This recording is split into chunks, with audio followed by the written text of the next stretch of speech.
mpaka leo baada ya miaka 64 hata maji, tatizo la maji limeshindwa kuisha. Tatizo la maji, umeme limeshindwa kuisha, na rasilimali zote hizi, na sababu ni kwamba mnajinufaisha nyinyi na kufanya ufisadi.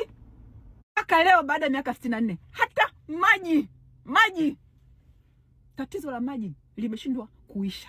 Tatizo la maji, umeme limeshindwa kuisha, na rasilimali zote hizi, na sababu ni kwamba mnajinufaisha nyinyi na kufanya ufisadi.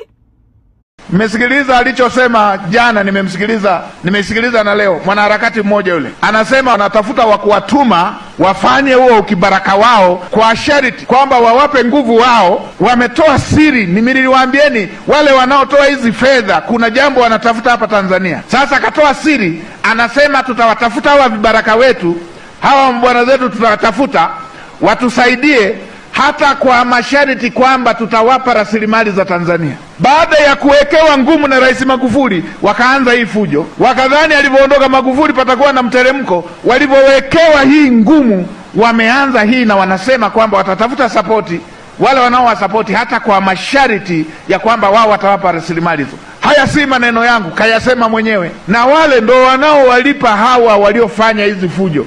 Tutakubali hii agreement in one second. Tutakubali hii agreement kwamba Trump, kwa sababu at the end of the day sasa hivi America wako ni America first, they don't do anything for nothing. Trust me, tutaikubali hii deal. Tumruhusu Trump au tuwaruhusu nchi yote ya western countries waje watusaidie, tuko tayari kufanya biashara na wa Marekani na wazungu. Alafu badala ya China, UAE, Oman na Russia kuwa na access na rasilimali za Tanzania, mtuweke sisi. Ndugu yangu, nakwambia hivi, ndani ya dakika moja wote tutakubali hii deal.